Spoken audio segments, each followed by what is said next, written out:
Listo. Ya todos estamos, ya estamos grabando. Listo.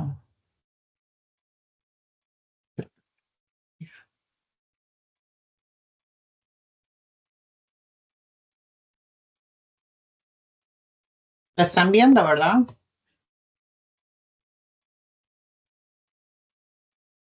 Sí, sí, correcto. Ok, bueno. Esta segunda tutoría lo que vamos a ver es el estudio técnico. Recordemos lo que habíamos hablado en la lección anterior, que son 5 estudios, bueno, en realidad son 6 estudios, si incluimos el estudio ambiental, pero ese solo se da en ciertos tipos de proyectos que se requieran hacer estudios de impacto ambiental. Pero entonces tenemos el estudio de mercado, que fue el que vimos la vez pasada, estudio técnico organizacional, el estudio financiero y el estudio legal. Entonces, el estudio técnico, vamos a resolver toda la parte del proyecto a nivel de su funcionamiento para producir lo que requerimos. Entonces, un estudio técnico en sí lo que nos va a permitir es calcular el monto de las inversiones a nivel de costos de operaciones de producción y vamos a determinar cuál va a ser el tamaño óptimo de nuestra planta, cuál va a ser la mejor posición para nuestros equipos, las instalaciones, la cantidad óptima de producción, vamos a poder determinar el punto de equilibrio.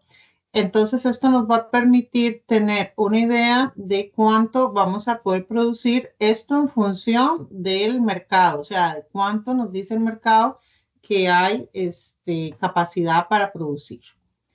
Entonces, tenemos que los componentes de un estudio técnico son, primero, analizar y determinar la localización óptima del proyecto. Esto va a ir en función a los resultados del estudio de mercado que ustedes van a realizar. Si ustedes en la encuesta determinan y analizan que la mayor población de sus mercados, por así decirlo, es en San José, entonces ustedes tienen que valorar si hacen la planta en San José, sobre todo porque están los clientes, minimizan costos, el tema de logística lo bajan un montón. Entonces, ¿qué pasa? Es una decisión que tienen que tomar, pero la tienen que tomar en función de factores que determinan cuál es el mejor lugar para hacer esta ubicación. Ahora después vamos a hacer un estudio para que ustedes vean cómo funciona un análisis de localización óptima del proyecto, pues que es parte de lo que van a tener que hacer también en el proyecto que nos presentan.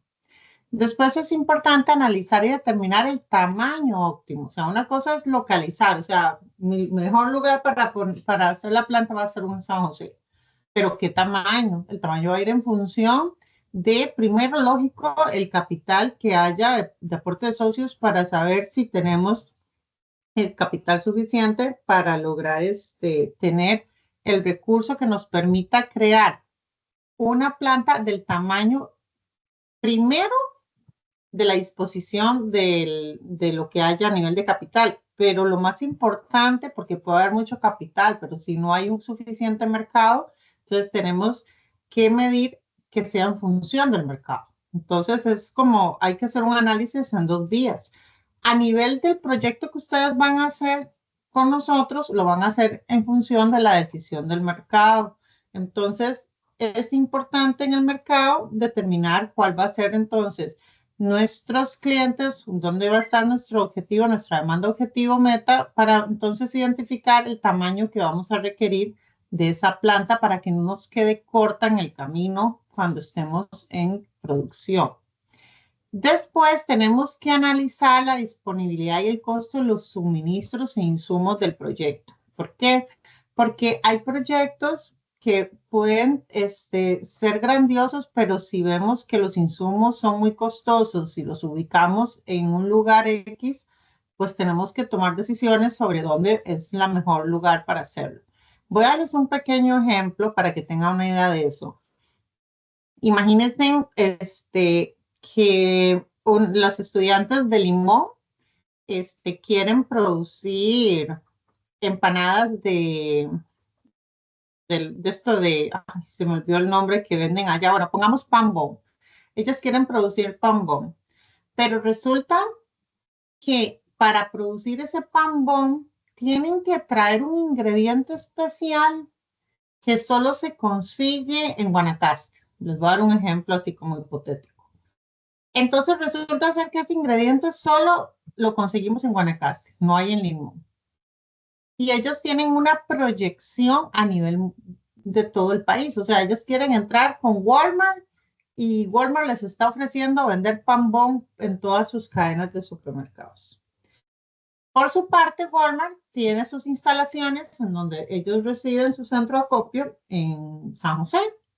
Entonces, ¿qué sucede? Ellas son de Limón, tienen la idea de negocio en Limón, pero resulta ser que Walmart, quien distribuye todo, está en San José. Y resulta ser que el insumo principal, que inventémonos que es una semilla especial que le ponen al pan bon, está en Guanacaste.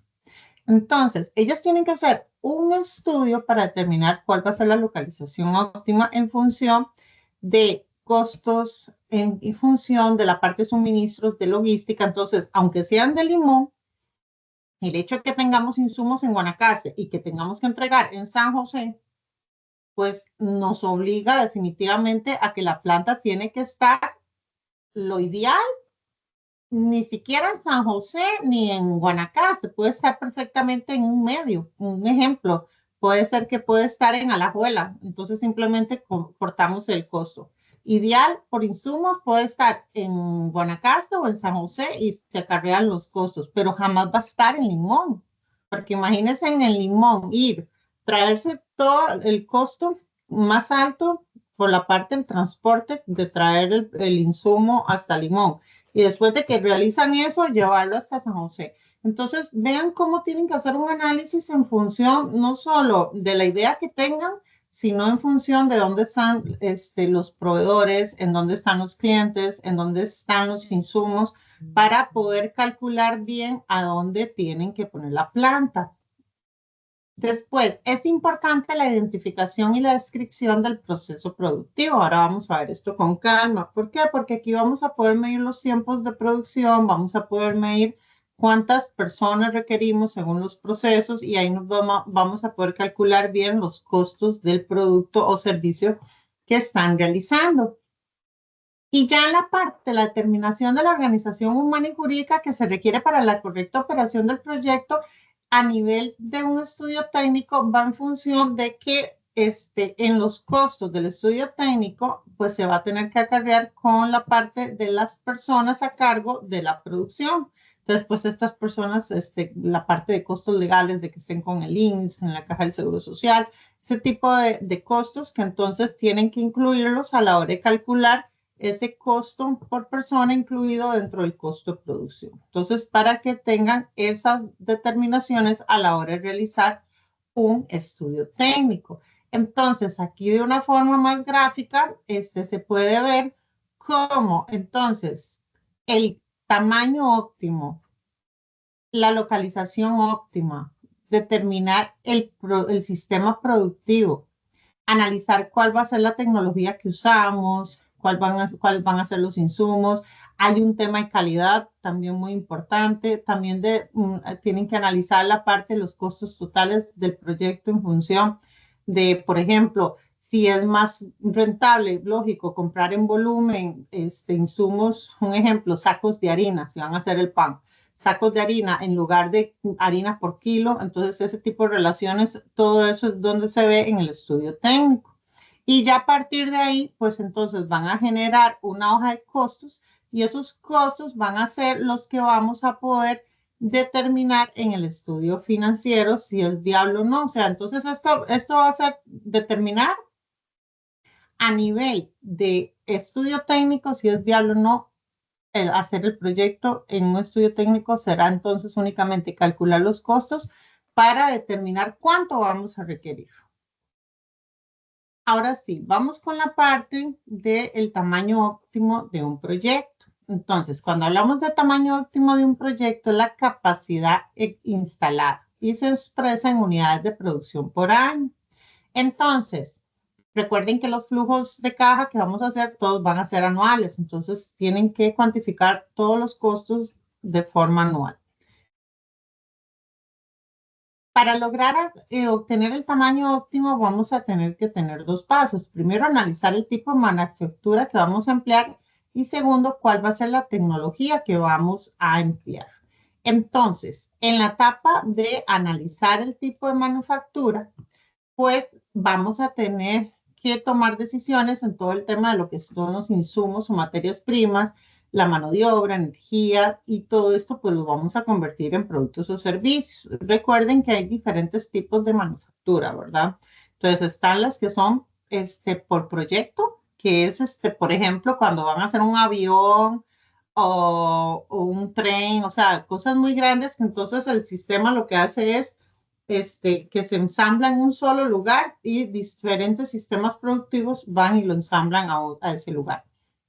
Manufactura por órdenes de producción, como pedidos especiales de carros de lujo, manufacturas por lotes, como son las gaseosas o las galletas, manufactura en línea, como es la producción de carros, y la manufactura en procesamiento continuo, pues como son las refinerías de petróleo, que ellas jamás paran de producir, siempre están en constante producción. Parar sería un costo altísimo. Ahora sí, cuando vemos la parte de determinar la tecnología que vamos a emplear a nivel de nuestro sistema de producción, tenemos que determinar cuál va a ser la cantidad que se va a producir, que eso pues lo sacamos del estudio de mercado en función de las encuestas que vamos a realizar, vamos a determinar la cantidad que se va a producir.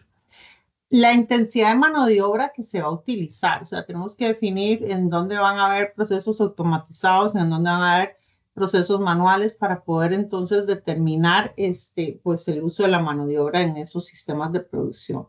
La cantidad de turnos de trabajo, ¿por qué? Porque si ustedes ven que ocupan trabajar que es más rentable trabajar 2 turnos que solo uno, o poner uno en pagar horas extras, calculan que dicen, no, es mejor trabajar 2 turnos. Todas esas decisiones tienen que tomarlas ustedes en su estudio. Ya toda la parte de la optimización física, la distribución del equipo de producción, la capacidad individual de cada máquina y la optimización de la mano de obra. Entonces, toda esta parte es parte del estudio técnico. Ahora sí, recuerden que a nivel del proyecto, en los estudios técnicos, el proyecto va a estar totalmente influenciado por condiciones que van a decidir cuál va a ser el tamaño de la planta. Entonces, esto va a ser en función de la demanda. ¿Por qué? Porque, como les decía antes, si vemos que la demanda no es tan alta, aunque tengamos mucho capital, tenemos que hacer una planta en función de la demanda que tengamos, porque ¿qué sirve hacer algo tan grande que va a quedar ocioso? Hay que ver la parte de la organización que va en función de lo que les decía, el capital de los socios, qué tanto hay a nivel de esa empresa de aporte capital de socios o qué tanta garantía hipotecaria, por ejemplo, hay en terrenos para poder incurrir en un préstamo. Todo ese tipo de cosas se ven en esa parte organizativa.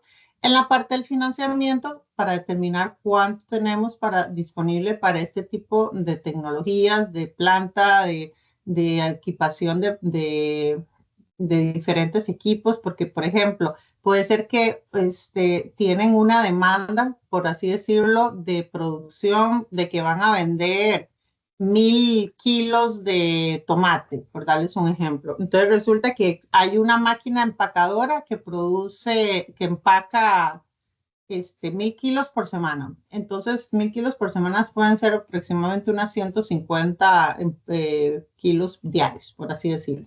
Entonces, resulta ser que tenemos una máquina empacadora, esas que hacen como la bandejita con plástico, y esa lo que tiene es una capacidad de empacar, pongámosle que 100 o sea, hay dos máquinas. La máquina 1 vale X y la máquina 2 vale Y. Y resulta que la máquina 1 solo va a poder empacar 100 por día y ocupamos 150. Entonces ahí ustedes tienen que tomar la decisión. ¿Por qué? Porque puede ser que haya una máquina Y que es más cara y entonces puede empacar hasta 250. Entonces, ese tipo de decisiones son las que ustedes tienen que decidir.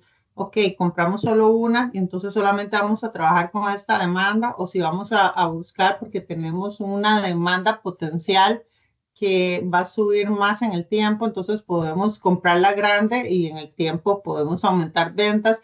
Ese tipo de decisiones son las que se hacen cuando uno tiene un estudio técnico.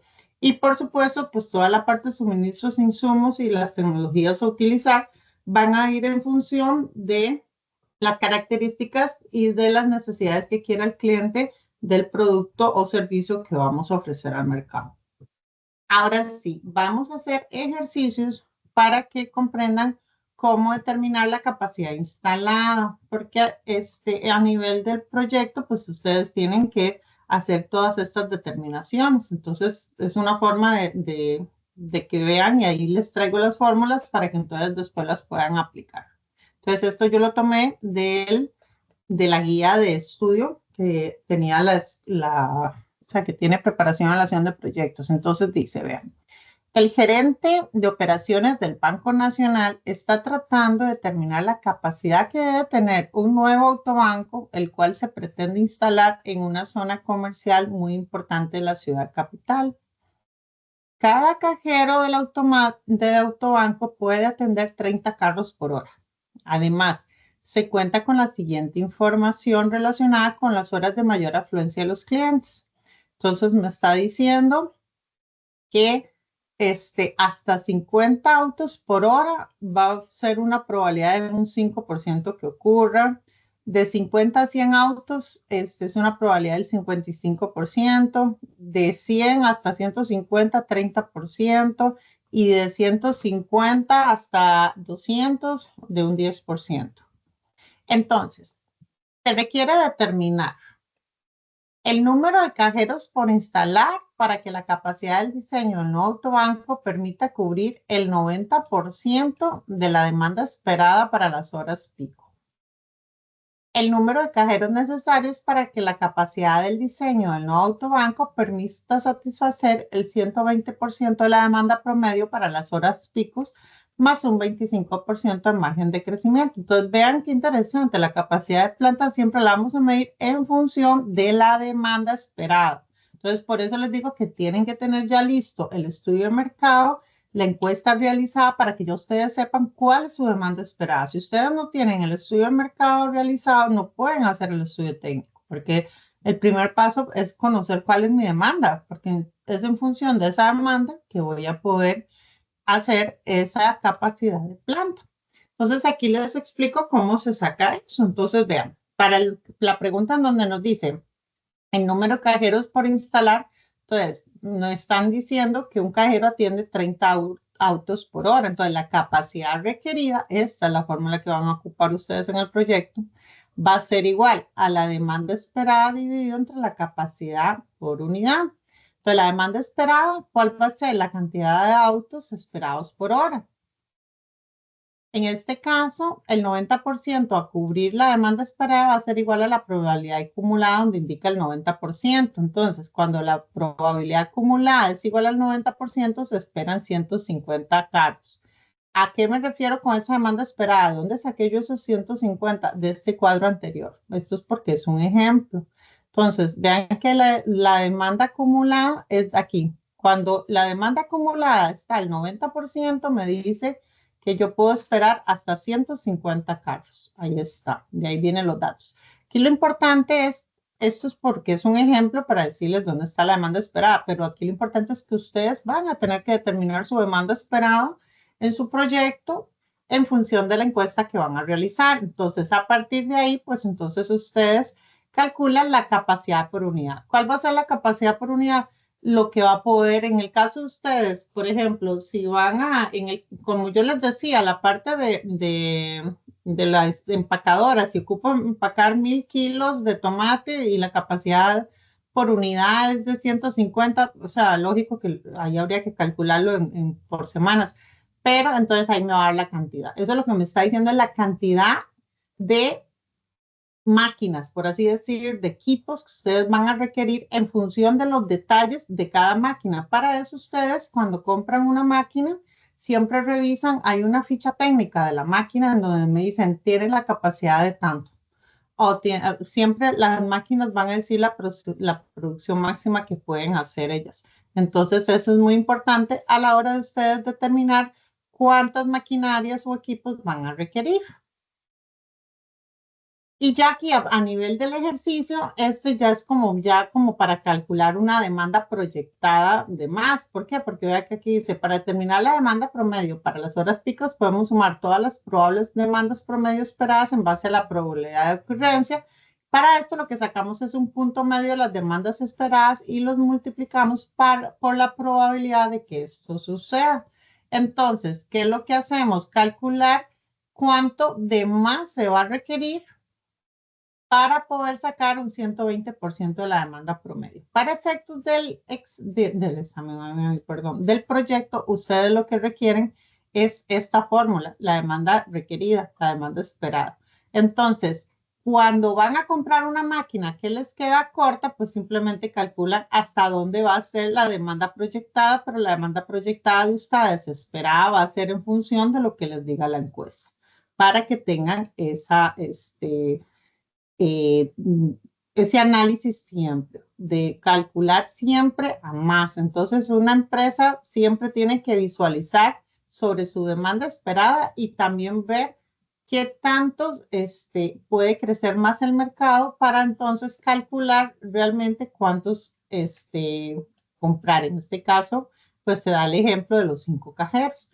Entonces, vean que aquí, aunque la demanda creciera un 120%, la capacidad de esos cajeros me sigue diciendo que son 5. Entonces, simplemente pues mantengo la compra de los 5 cajeros que tengo. Entonces, ahí es donde ustedes tienen que analizar hasta dónde van a crecer ustedes. Ahora sí, viene otra parte en donde se analiza la parte de la eficiencia en el sistema.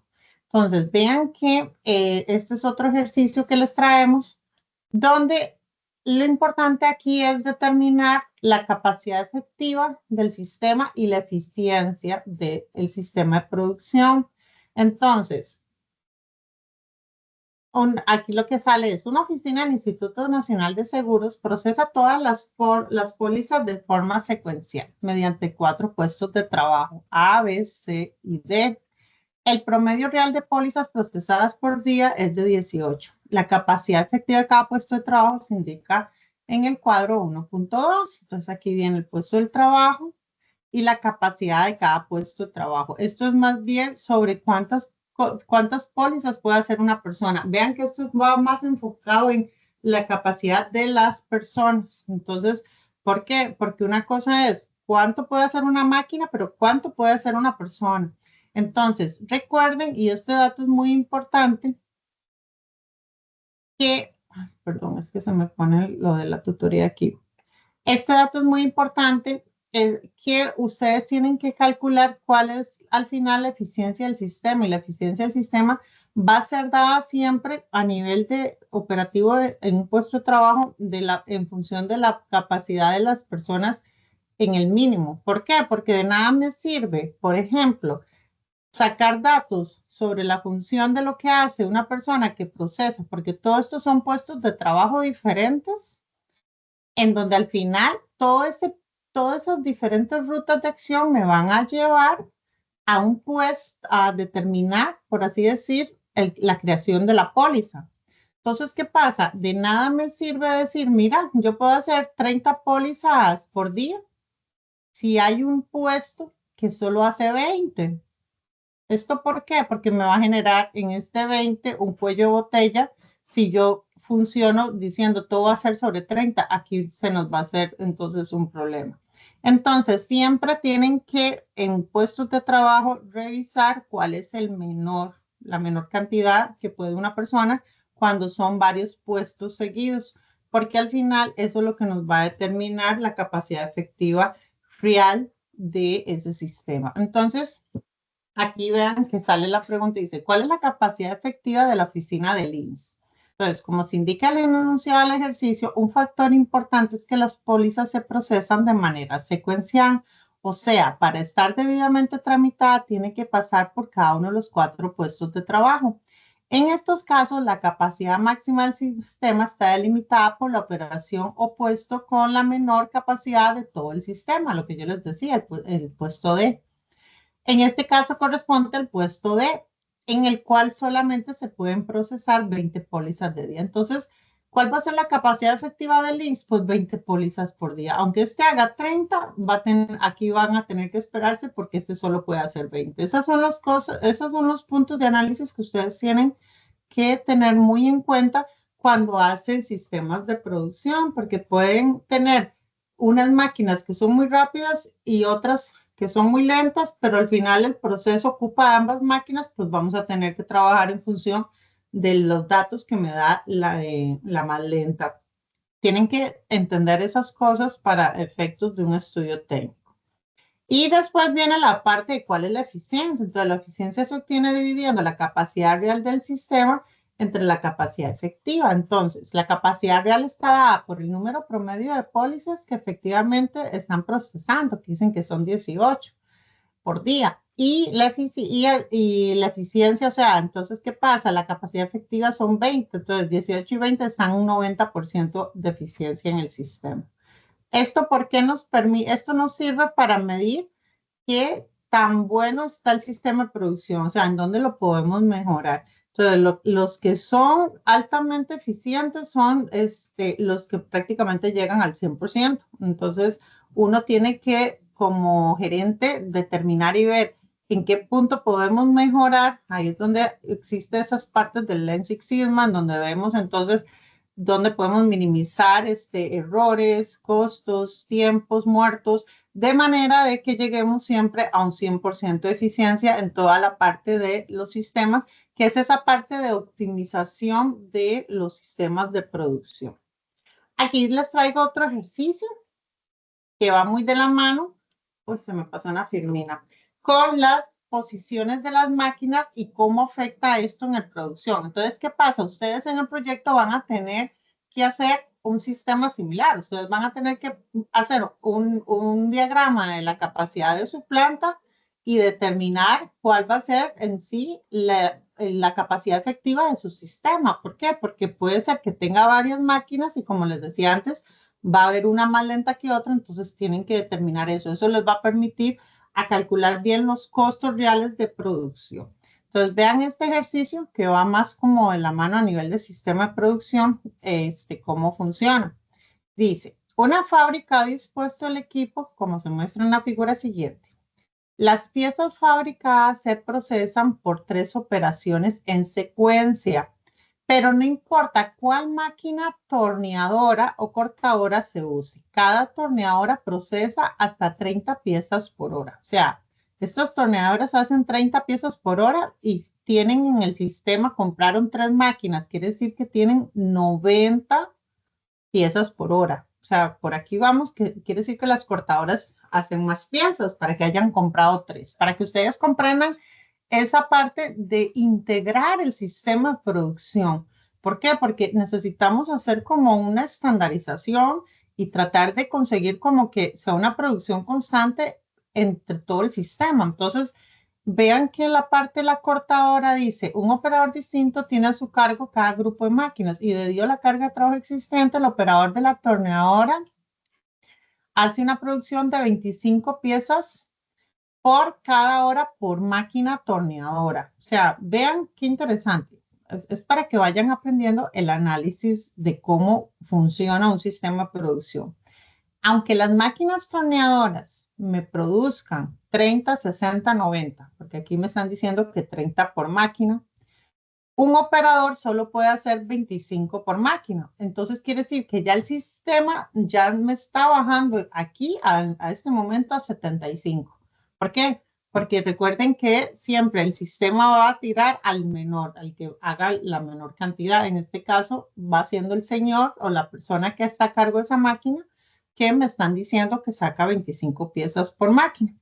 Ahora sí, vamos a ver. Dicen que los operadores de las pulidoras y las cortadoras son capaces de producir 80 por hora. O sea, estas cortadoras hacen 80 por hora. O sea, que hacen 80 y 80, 160. Y 45 por hora por las cortadoras. No, perdón. La pulidora es solo una y hace 80.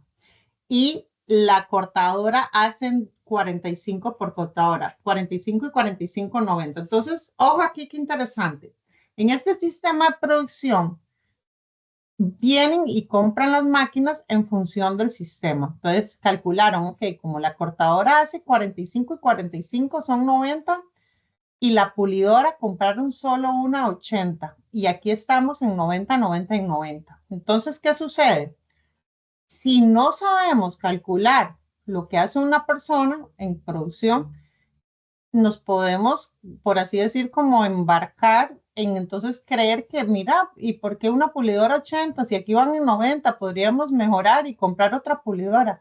No es una buena decisión a nivel de operaciones. ¿Por qué? Porque vean que desde un principio me están diciendo que una persona lo más que puedes hacer 25 piezas por torneador. Entonces, quien limita la producción en este caso sería la persona que está a cargo de la tornadora, que son 75. Entonces, vean que en este sistema con 75 nos da bien una pulidora de 80. Entonces, más bien está bien como lo están poniendo, porque al final estamos siendo eficientes en el sentido de que logramos que la pulidora son 75 las personas y hay una pulidora que lo que hace son 80. Es muy bajo lo que se pierde a nivel de eficiencia. Entonces, ¿cuál es la capacidad efectiva del sistema y cuál es la eficiencia en esta fábrica? Entonces, esa es la parte que ustedes van a tener que aprender a calcular. Entonces, fue lo que les expliqué actualmente. Una tornadora son 30 piezas por hora, entonces hacen 90. La cortadora hace 90, la pulidora hace 80, pero ahora vamos con la capacidad de lo que hacen los trabajadores. Entonces me dicen que los trabajadores lo más que hacen son 75. La pulidora pueden hacer 80 y de la cortadora podrían hacer 90. Entonces, ¿cuál va a ser? Recordemos siempre, va a ser la que me gire la menor cantidad, 75. Entonces vean que la capacidad efectiva es de 75 piezas por hora. Entonces volvemos a la fórmula de cuál va a ser la eficiencia en ese sistema, porque es importante que también ustedes calculen la eficiencia de su proyecto en el sistema productivo. O sea, qué tan eficiente soy en ese sistema que estoy logrando montar con las capacidades de planta, de maquinaria y la capacidad de las personas. Entonces, ahí les estoy poniendo tanto la fórmula de eficiencia, que es igual a capacidad real entre capacidad efectiva, y aparte les estoy poniendo la fórmula de la capacidad real, que es igual a la producción real dividido entre el número de horas. Entonces serían las 2,000 piezas entre 40 horas semanales, 50 piezas por hora. Entonces la eficiencia va a ser de un 66.7% en la eficiencia del sistema. Esto ya es aquí porque hay una parte humana que nos está pues haciendo minimizar más ese proceso. Ahí sería entonces como ver cómo logramos que esas personas, o sea, un Lean Six Sigma, cómo se aplica ahí una mejora para generar productividad, ver de qué forma podemos capacitar a esas personas para que produzcan al menos 30 piezas por hora, que son las que tienen la torneadora. Eso sería una medida de cómo generar mayor eficiencia en el sistema. Entonces es importante que manejen ese tipo de conceptos y los apliquen en el proyecto, porque es parte de lo que les pedimos cuando les pedimos que calculen cuál va a ser la eficiencia de ese sistema, cuál es la capacidad real. Entonces, para que sepan que estas son las fórmulas que pueden aplicar. Ahora viene aquí otro ejercicio. Este ejercicio es la capacidad requerida, o sea, cuánto vamos a requerir de capacidad, ya sea de maquinaria, de plantas. Entonces, ¿cómo sacamos esa fórmula de capacidad requerida? Y bueno, es un ejercicio similar, pero al que se hizo a nivel de servicios del INS, pero ya con algo tangible como son unas camisetas. Entonces, vean que aquí dice, una empresa textil desea adquirir estampadoras suficientes para producir 50,000 camisetas buenas por mes. El 5% de la producción es defectuosa. La empresa trabajará 200 horas cada mes, pero las estampadoras serán usadas en las camisetas solo el 75% del tiempo. La operación de estampado requiere 1 minuto por camiseta. calculando los ajustes, la limpieza, los retrasos inevitables, las estampadoras tienen una eficiencia de un 90%. ¿Cuántas estampadoras debe adquirir la empresa para satisfacer su demanda? Entonces, tenemos los datos. Tenemos entonces que las camisetas buenas por mes son 50,000. Tenemos que la producción defectuosa es un 5%. El tiempo disponible por mes son 200 horas. El porcentaje del tiempo usado es un 75%. El tiempo de operación de estampado en minutos por camisetas de uno. O sea, se hace una camiseta por minuto. Y la eficiencia de la estampadora es del 90%. Entonces, para calcular cuántas estampadoras se necesitan para satisfacer la demanda, entonces recordemos la fórmula. Capacidad requerida es igual a demanda esperada dividido entre la capacidad por unidad. Entonces, la demanda esperada va a ser las 50,000 camisetas que nos están pidiendo más el 5% defectuoso, porque lamentablemente, aunque tenemos un defecto, pero íbamos a tener que calcularlo, porque lo ocupamos cumplir con las 50,000. Entonces, la capacidad por unidad de la estampadora será el total de camisas que se hace en una estampadora por mes. Entonces, la demanda esperada va a ser igual a la producción esperada dividido entre 1 menos el porcentaje defectuoso. Esa es la fórmula para calcular esa demanda esperada, calculando cuando hay un porcentaje de defecto. Al final tenemos entonces que calcular una demanda esperada de 52,632. Vean que de 50,000, que es nuestra demanda, o sea, lo que podemos vender, tenemos que ir a producir 52,632. ¿Qué sucede aquí? Que este sistema con esos porcentajes de errores, pues nos generan altos costos a nosotros por defectos. Entonces, aquí es donde uno puede aplicar un Lean Six Sigma y decir, bueno, que ¿cómo mejoramos y bajamos ese porcentaje de error? Y lo ideal para que esto sea perfecto es no tener defectos, pero pongamos que logremos bajar en un año un 1%. Entonces ya ahí estamos aplicando un Lean Six Sigma. ¿Por qué? Porque el Lean lo que busca es cómo generamos una mejora continua dentro del sistema para reducir los errores, para minimizar y ver cómo bajamos esas variabilidades de error que nos permiten que entonces en un futuro estas producciones que vamos a tener sean cero defectos. Eso es lo ideal en un mundo irreal real y sí se puede, pero hay que hacer diferentes acciones. Ahora sí, ¿cómo logramos entonces la capacidad mensual de un estampador? Entonces dice, se trabajan 200 horas por mes. Entonces, en las estampadoras se utiliza el 75% del tiempo. Entonces tenemos que 200 horas por mes por 75%, estamos utilizando en las estampadoras 150 horas. Ahora sí, la capacidad de una máquina estampadora, me están diciendo que si un minuto es igual a una camiseta, quiere decir que 150 horas por 60 minutos es igual a 9,000 minutos, 9,000 camisetas. Entonces, la eficiencia es del 90% y me están diciendo ellos ese dato. Entonces, ¿qué significa eso? Que tenemos 8,100 camisetas mensuales en un mes. Ahora sí, ¿cuál es la capacidad requerida? Entonces, la capacidad requerida va a ser a la demanda esperada entre la capacidad por unidad de esa maquinaria, que es lo más importante calcular. Entonces, lo que ocupamos al final son 7 máquinas estampadoras. Eso es como para que ustedes tengan ejercicios para poder calcular cuántos son la cantidad de equipos que van a tener que comprar según el sistema que ustedes hagan. Aquí lo importante son estas fórmulas. Entonces, utilicen esas fórmulas, las aplican a cada uno de sus modelos de proyecto que están generando para que al final puedan calcular de forma real cuál es la capacidad requerida. O sea, estos cálculos sí tienen que calcularlos ustedes en su proyecto, porque en función a estos cálculos, pues van a tener que después determinar los costos, van a tener que calcular la depreciación de esas maquinarias, porque después en el estudio financiero van a tener que calcular las depreciaciones de esas maquinarias, y entonces es importante que sepan cómo calcular la capacidad requerida en la planta de ustedes. Ahora vamos a ir con ejercicios de localización de una planta, porque a nivel de proyecto, pues van a tener que ponernos criterios que nos validen el por qué deciden tomar este X lugar para crear su proyecto. Entonces, para esto hay ejercicios que nos permiten medir dónde, a partir de la sumatoria de los factores objetivos y subjetivos, dónde podemos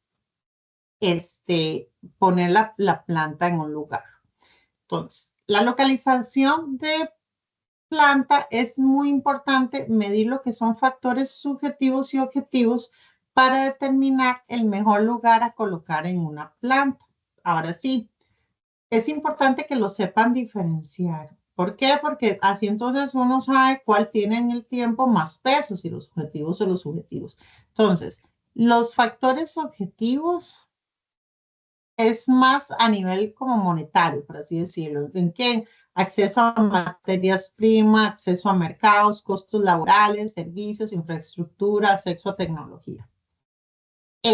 Los factores subjetivos se miden más a nivel como emocional, por así decirlo. Entonces está la parte de cercanía a clientes, reputación de la marca, ambiente, calidad de vida de los funcionarios, la cultura empresarial, los riesgos percibidos en clima. ¿Por qué? Porque hay factores de clima que pueden afectar la producción. Entonces, a veces hay factores subjetivos como el clima que pueden ser tan determinantes en un proyecto que ya solo por eso no se hace un proyecto. Entonces, son mediciones que uno tiene que saber determinar.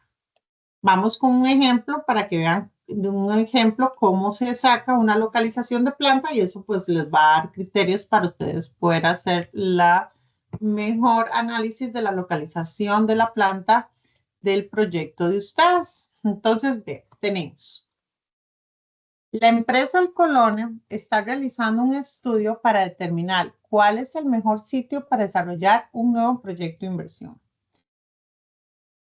Con este fin, ha recabado información sobre 3 posibles lugares para ubicarlo, la cual se presenta en el siguiente cuadro. Entonces, ellos nos están diciendo que estos son factores objetivos, definitivamente, porque nos están diciendo Alajuela en mano de obra, ok, esos son costos anuales en millones de colones. Alajuela en mano de obra tiene 30 millones, Punta Arenas 35, Cartago 28, en materiales 38, Punta Arenas 35, Cartago 40, en transportes 15, 18 y 20, y otros 25, 26, 25.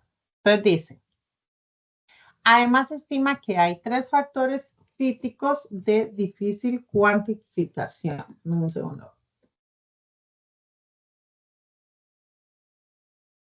Los cuales deben tomarse en consideración, que son clima, disponibilidad de agua, disponibilidad de servicios. ¿A qué se refieren ellos con servicios? Pues lo que es comunicaciones, energía, puede ser hasta internet. Entonces, al comparar los 3 factores, se considera que el clima es más importante, mientras que los otros factores tienen una importancia similar entre ellos. Al analizarlos en cada localización, se concluye lo siguiente.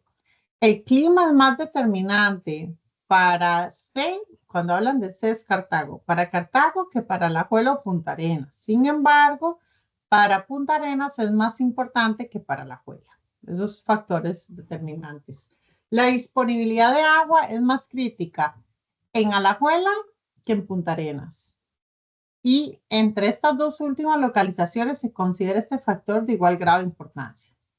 La disponibilidad de servicios tiene mayor relevancia en la localización de Punta Arenas que en Alajuela, aunque es similar entre Punta Arenas y Alajuela. Perdón, Punta Arenas y Cartago, es Cartago. Entonces dice, los factores objetivos tienen una importancia relativa de 3 veces a los factores subjetivos. ¿Esto por qué? Porque al final la ponderación es un 100%, o sea, la importancia máxima va a ser al 100%. Eso significa que los objetivos tienen el 75% y los subjetivos de un 25%, porque tenemos que darle un peso ponderado de importancia a los factores objetivos y subjetivos.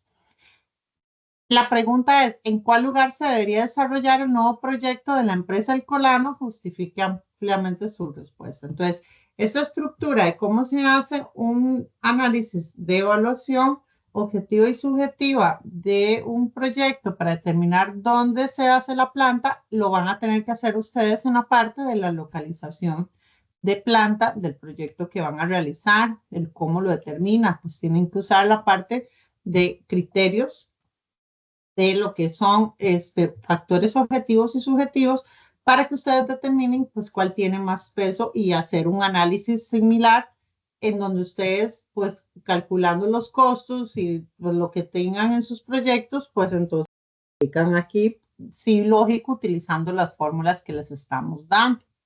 Entonces nos indica, cuando dan ejercicios para determinar el mejor lugar para ubicar una planta, se deben sumar los factores objetivos y subjetivos para determinar el mayor porcentaje, para determinar el que mayor porcentaje de viabilidad muestra. Entonces, recordemos, tenemos que los factores objetivos son materiales, mano de obra y transporte, y los subjetivos van a ser clima, agua y servicios. Y que los factores objetivos son 3 veces más fuertes que los subjetivos. Entonces, vamos a tener que aplicar esta fórmula. Entonces, la forma de calcular los factores objetivos va a ser igual a 1 dividido entre el costo total de cada factor dividido entre la sumatoria entre 1 más costo total de factor. Entonces, para eso, igual les vuelvo a recomendar hacerlo en la parte de la cajita. ¿Por qué la cajita? Porque siempre que nos piden sumatoria, es importante que sepan cómo es más fácil como sumar en el tiempo. O sea, aquí en la cajita.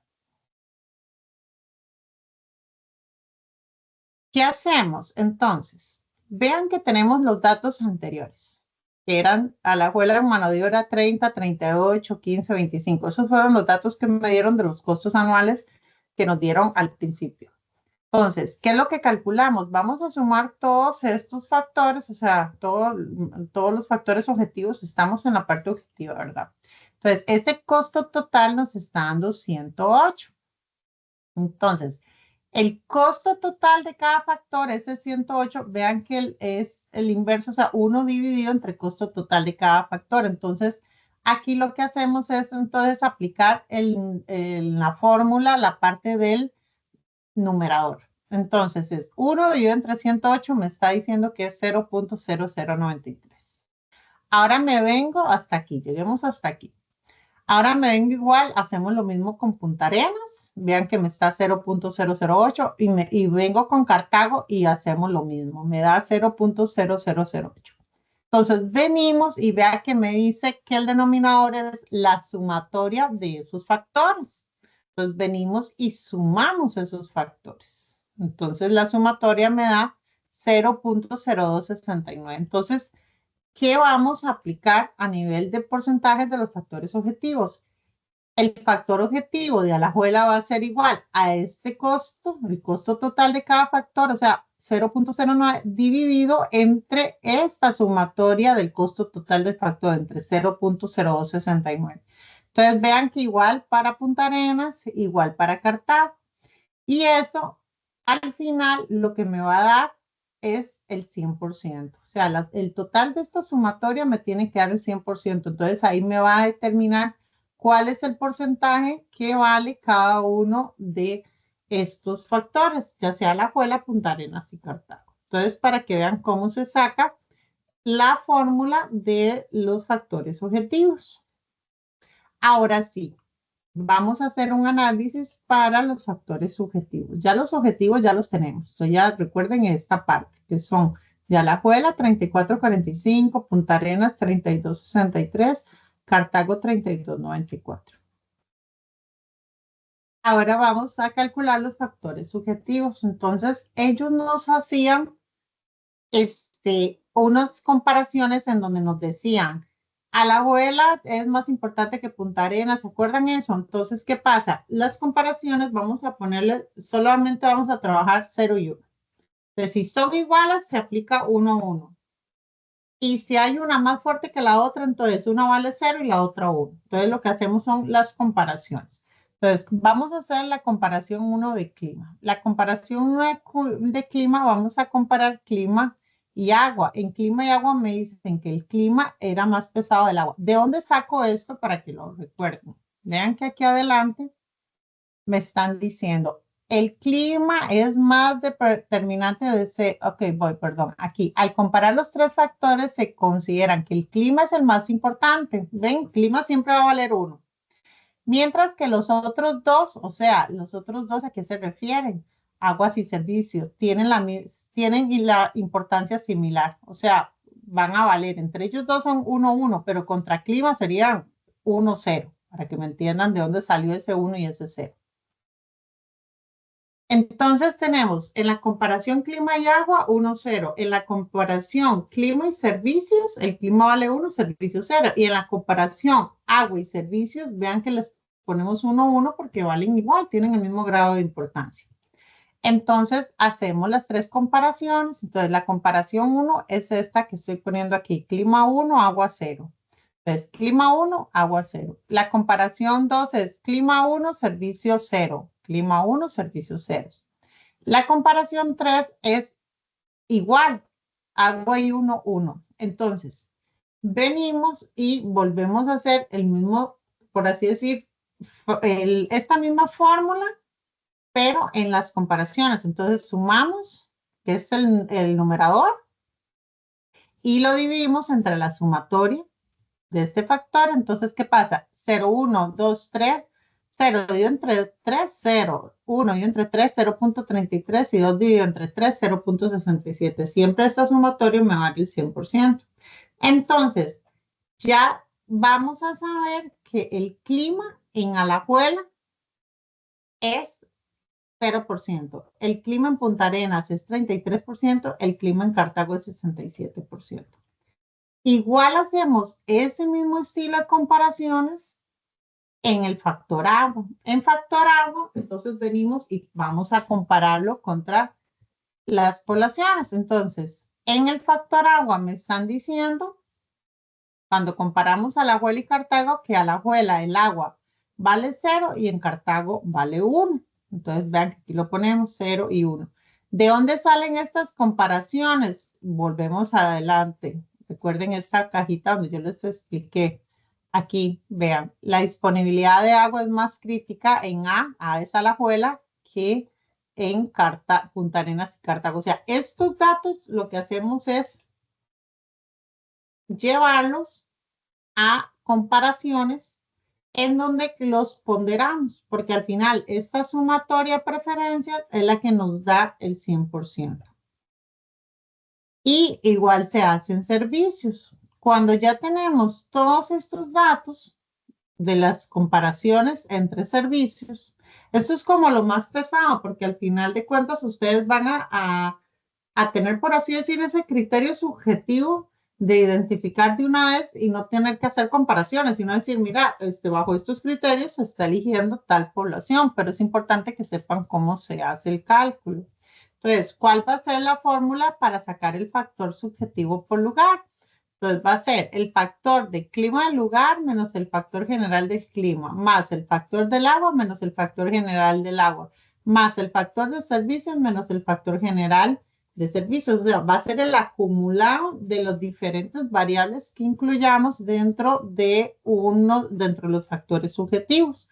Entonces, tenemos que el factor general es 0.5, 0.25 y 0.25.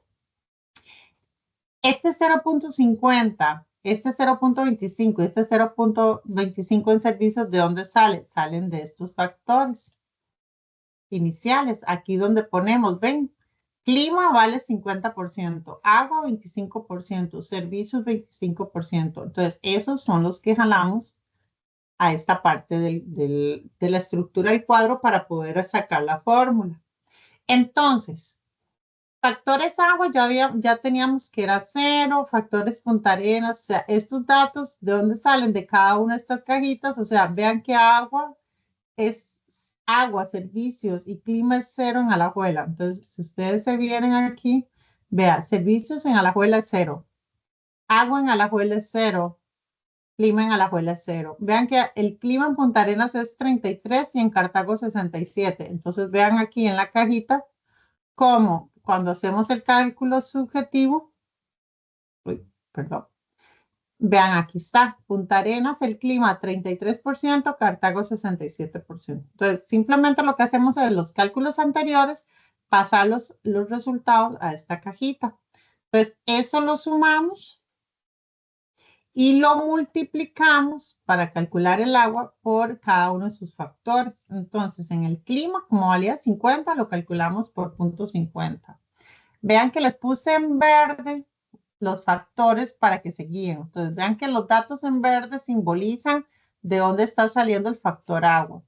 El factor clima en rojo son estos datos en rojo. Es para que se ubiquen de dónde están saliendo los datos. Y el de servicios es este de 0.25. De aquí está saliendo cada uno de los datos. Y entonces ya al final calculamos lo que me da estos factores subjetivos en cada una de las diferentes poblaciones. Entonces en Alajuela al final 0, en Punta Arenas 41.7 y en Cartago al final 58.3. Esto sumado a 100%. O sea, aquí lo más importante es entender que todo se hace en una ponderación al 100%, que es la unidad. Ahora sí, ¿cuál es la fórmula para ubicar el mejor lugar? Esta fórmula es importantísima. Entonces va a ser K, que es como la ponderación de importancia relativa a los factores que nos indiquen. En este caso, en los objetivos nos habían dicho que era 3-1, o sea, un 75%, porque es una ponderación al 100%. Y uno menos cada ponderación relativa a los factores subjetivos. Entonces ya sabemos que como los objetivos son 3 veces más importantes que los subjetivos, entonces K va a ser igual a 3 por 1 menos K es igual, o sea, eso es como hacer una ecuación y ponderar y al final, porque recuerden que siempre todo va a ser al 100%. Entonces simplemente ustedes lo que hacen es determinar el factor K. Y la fórmula, entonces, al final nos está diciendo, al aplicarlo, ¿verdad? Al mejor lugar.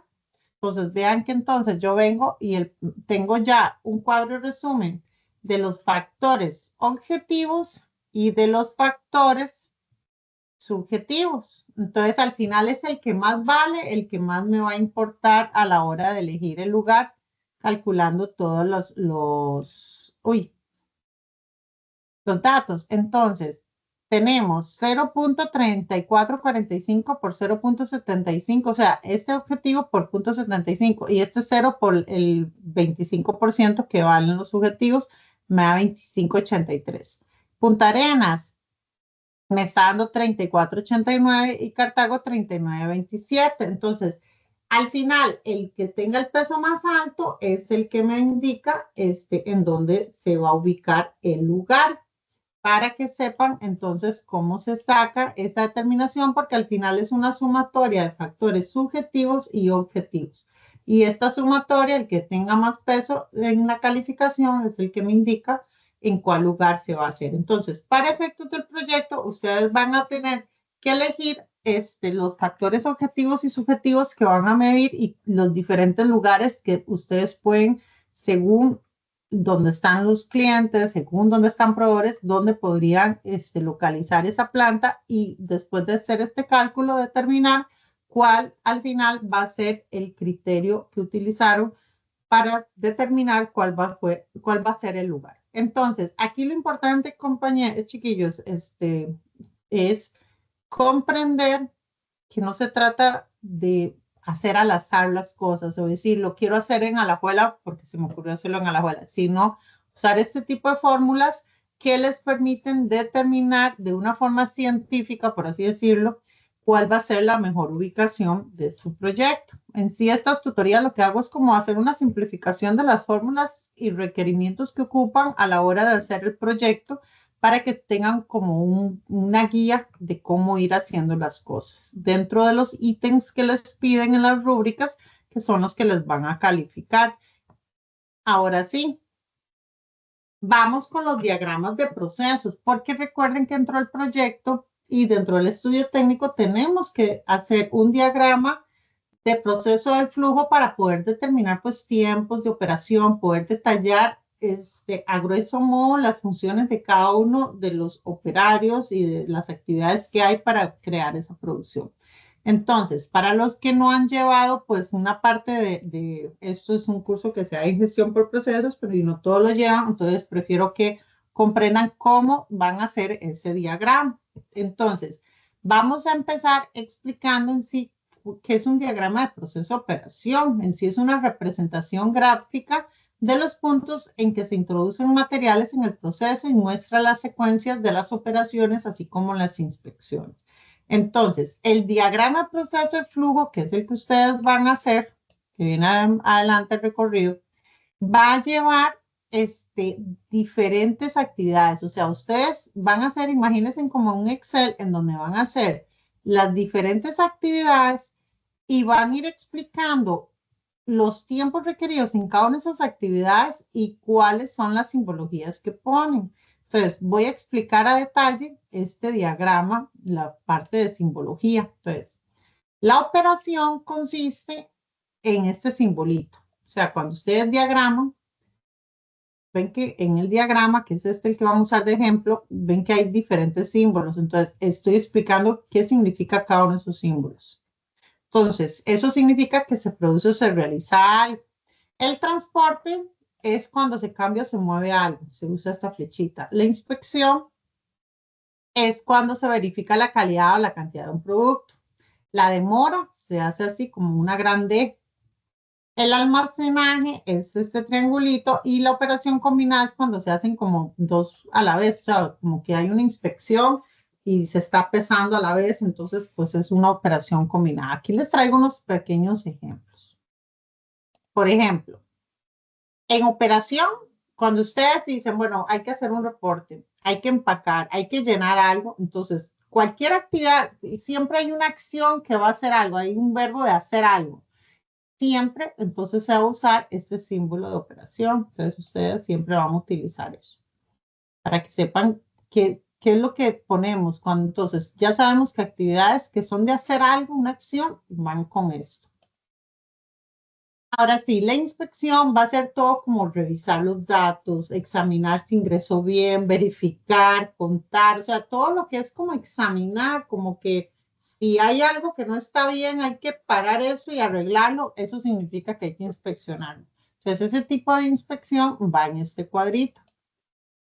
El transporte va más como en todo lo que son acciones, como hay que moverse la materia a la otra máquina, hay que llevarla, trasladarla a través de fajas o hay que pasar del paso 1 al paso 2, hay que trasladarlo a tal maquinaria. Entonces, eso es un transporte.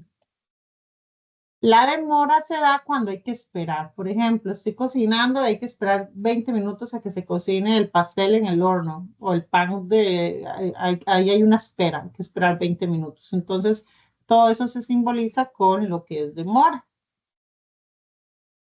Y el almacenamiento va más de la mano en cómo almacenar en un lugar, una estancia o cuando ya hay producto terminado, entonces simplemente se utiliza la parte del triangulito.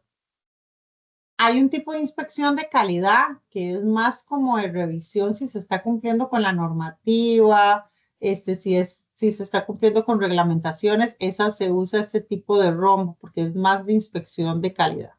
Entonces, eso como para que tengan una idea a la hora de hacer el diagrama de proceso, el diagrama de flujo de proceso, que al final que van a hacer es este ejemplo que está aquí, este dibujito que les estoy poniendo. Ahora sí, hay otra parte en donde les piden que diagramen la planta y cómo está distribuida la maquinaria. Entonces, vean cómo en un diagrama, a nivel de planta, se puede ver. Dame un segundo. Sí, aquí. Se me pasa. Vean cómo en una planta se ve el recorrido. Aquí está el embotellado, el almacén, los estantes. Entonces, ustedes cuando les decimos que hagan como un diagrama de la planta, es que hagan una simbología así en donde ustedes determinan.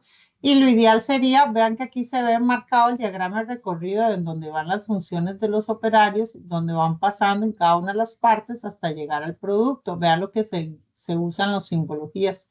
Estos símbolos uno va y los revisa contra el diagrama de flujo de recorrido y entonces ya saben lo que se está haciendo hasta en tiempos, de cada una de estas actividades. Entonces, en sí, esto es lo que les traíamos para el estudio técnico, que es como lo más importante. A nivel del estudio organizacional, voy a dejar de compartir. A nivel del estudio organizacional, recuerden que es toda la parte administrativa. Entonces, en la parte administrativa, lo que van a calcular son como los costos del gerente, del contador, o sea, la parte de los costos administrativos propiamente. Porque en el estudio técnico calculamos la parte operativa. Vean que tienen que saber distinguir muy bien eso. Entonces, la parte de los costos operativos de producir algo, o sea, la parte de calcular un operario que nos va a ayudar a producir un producto o un bien, eso va en la parte del estudio técnico. Pero la parte gerencial, el administrador que vayan a poner o el contador, ese tipo de gastos administrativos que van a ir, se van a ocupar sí o sí, aunque se produzcan 10 o 20 piezas, siempre se van a ocupar, eso va en el estudio organizacional. Entonces, recuerden que el estudio organizacional tiene que llevar ese tipo de gastos e incluir también la parte administrativa de lo que es la parte por ejemplo, los gastos de computadoras, de la oficina, la parte administrativa real del funcionamiento de la empresa que no tenga que ver con la producción. Eso va en el estudio organizacional y ahí calculan bien todos esos gastos. En la parte legal es muy importante, como vamos a crear una empresa nueva y van a hacerla como una constitución jurídica, van a tener que calcular con el abogado cuánto cuestan los gastos de inscripción de una sociedad. Van a tener que ir al registro civil, al registro de la propiedad, a ver cómo se calcula toda esa parte. Tienen que ir a la municipalidad, entonces en el lugar donde van a ir a hacer ese negocio, entonces calcular en la municipalidad cuánto va a ser el costo de registrar la parte de los permisos sanitarios. Dios mío, ya se me fue el nombre de lo que da en la municipalidad, la patente municipal. ¿Por qué? Porque todo se ocupa patente.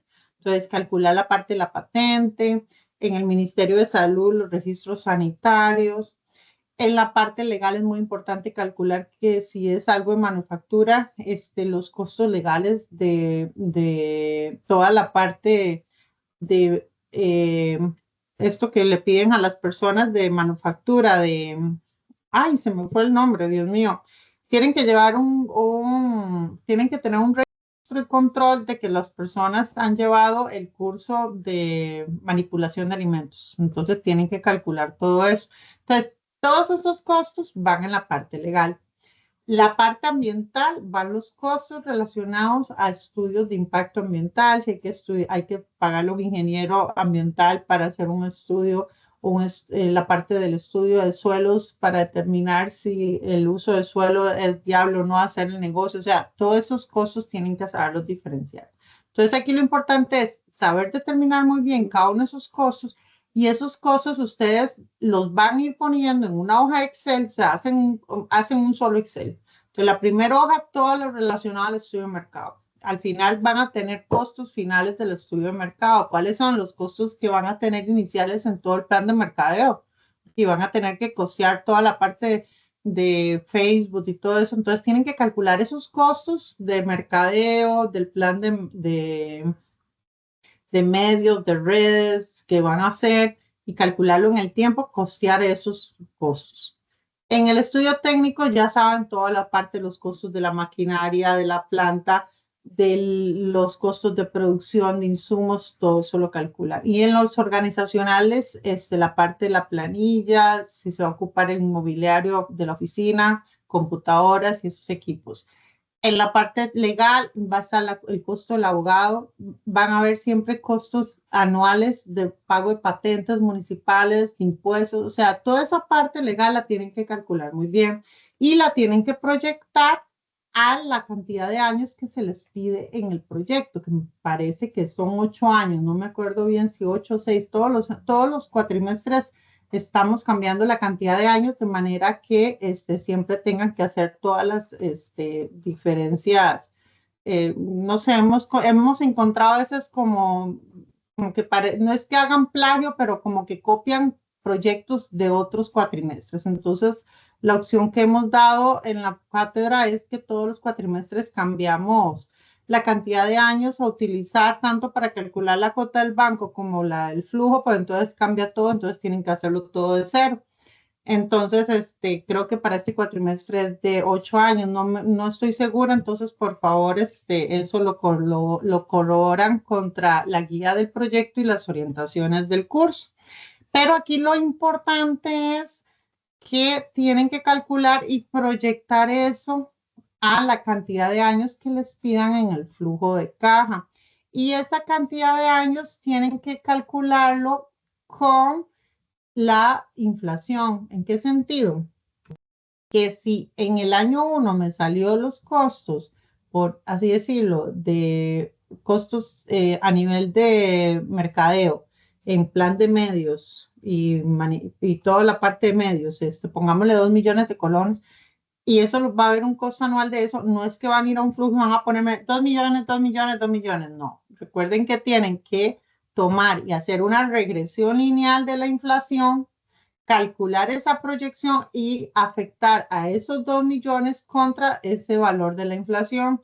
Entonces, ese costo de mercadeo, por así decirlo, va a ser en el año 1 X, en el año 2 va a ser otro dato, todo en función a cómo se mueva la inflación. Eso va a aplicar en todos los estudios. Entonces, sí tengan ese cuidado para que ya en cada uno de los estudios vayan proyectando todos los gastos que van a tener y también de una vez proyecten los ingresos que esperan tener. Entonces, para que vayan haciendo eso.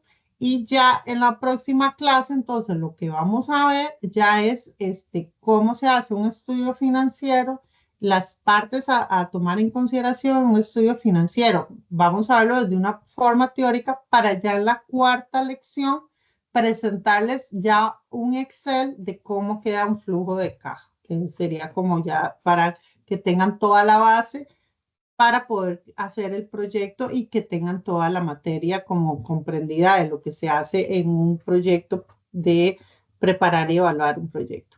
Entonces, de mi parte, hasta aquí ha sido esto y sí me gustaría, si hay alguna consulta, que alcen ahora la mano. Aquí tengo una mano alzada de Milena Solano. Milena, dime. Buenas, profe. En nuestro caso, bueno, en el caso de mi grupo, tenemos proyectada una empresa de lo que sería de servicios. Todo este Sí. proceso, digamos, de estudio técnico está muy enfocado en lo que es manufactura. Entonces, en nuestro caso, ¿sería aplicable? ¿Sería modificable? O Hay que sea, ahí me queda la duda. modificarlo, hay que modificarlo porque aunque ustedes tienen que calcularlo en función de los equipos que van a ocupar que el personal tenga. ¿Por qué? Porque si es servicios en donde van a ocupar computadoras de X tipo, tienen que analizar cuáles computadoras y cuál va a ser el rendimiento en software y ese tipo de acciones, ¿ya? La localización, ahí sí pueden, en el estudio de localización, sí tienen que poner entonces ya desde una parte de cuáles van a ser las necesidades a nivel subjetivo. ¿Cuáles son subjetividades? Internet. Si tienes que hacer la medición. ¿Por qué? Porque si tú vas a trabajar en servicios en donde ocupas que todo el personal esté 100% conectado, pero vas a estar en Talamanca y en Talamanca la conectividad es muy mala, entonces te va a afectar el proyecto. Entonces sí tienes que hacer todo el proceso. O sea, recuerden que tienen que hacerlo, aunque sean servicios o producción, porque el problema es, digamos, ¿qué va a pasar? Hay costos tal vez en los objetivos vas a tener que poner cero en la parte de costos de transporte, por así decirlo, puesto que los tenés todos virtuales, pero sí tienes que hacer el estudio en sí porque la parte subjetiva es muy importante en servicios, sobre todo en la parte de servicio al cliente, en calidad de servicio, por ejemplo, en qué tipo de personal vas a contratar, de qué rango, si tienen que saber inglés o si tienen que tener un grado de licenciatura, toda esa parte es subjetiva, entonces va dentro de los factores subjetivos, si tienes que hacer el análisis siempre. Muchas gracias, profe. Con gusto. Ahora vamos con Raquel Segura. Hola, profe. Sí, mi grupo y yo tenemos una consulta. En nuestro caso estábamos proyectándonos para hacer la investigación basados en la caja. Sin embargo, no estamos seguros por ser Espera, en la caja. Ajá, ¿Cómo en la caja? No entiendo. en la caja del Seguro Social. Pero es que es un proyecto nuevo. Aquí no es irle a hacer una investigación o proyecto en un lugar que ya está creado. Es que ellos tenían un proyecto de abrir una nueva sucursal. Entonces, estábamos pensando en si podríamos basar el proyecto en los estudios que están haciendo para abrir este nuevo centro. No, eso es muy grande. No les recomiendo hacer eso. Ok, Primero, porque no les va a dar tiempo y segundo, porque implica hacer estudios a nivel o sea, estamos hablando que las licitaciones ya son a través del gobierno y es otra cosa. Tienen que hacer un proyecto de creación propia de ustedes, chicos. ok, sería algo más, por decir algo inventado y no, digamos, basado en algún proyecto que esté Es que en cartera. prácticamente ese proyecto que ustedes van a presentar es algo que ya otras personas ya han hecho, porque para que ya ellos quieran abrir una nueva sucursal es porque ya ellos hicieron el estudio de mercado que se ocupe una sucursal en X lugar. Entonces, no puedo permitir ese tipo de proyectos. Tiene que ser algo inventado, sí, pero que vean que puede ser factible. ¿Me Oh, entiendes? ok, profe, sí, claro. Habíamos entendido mal. Está bien, muchísimas gracias. Ok, perfecto. ¿Alguna otra consulta? No tienen. Bueno, entonces, de mi parte, ya esto sería todo. Recuerden siempre que los profesores van a estar. Ah, bueno, aquí está Roxana. Dime, Sí, pues, Roxana. le iba a preguntar, ¿verdad que el formato que se usa es APA 7? Sí, APA 7, estamos trabajando APA 7. Ok, está bien. Gracias, profe. Ok. Cualquier duda que tengan, lo chequean, por el foro de dudas al profesor o por el correo interno ahí de la plataforma al profesor que tienen ahí en plataforma. Entonces, más bien, muchas gracias y si Dios quiere, los esperamos el próximo miércoles y esta grabación se los ponemos ahí en la plataforma por cualquier cosa y ya les subí la presentación esta a la plataforma para que ya la tengan a mano, sobre todo por el tema de las fórmulas y todo eso. Muchas gracias. Gracias, profe. Bueno, Gracias, buenas noches. buenas noches. Voy a dejar de grabar para no perder. Gracias. Gracias. Listo.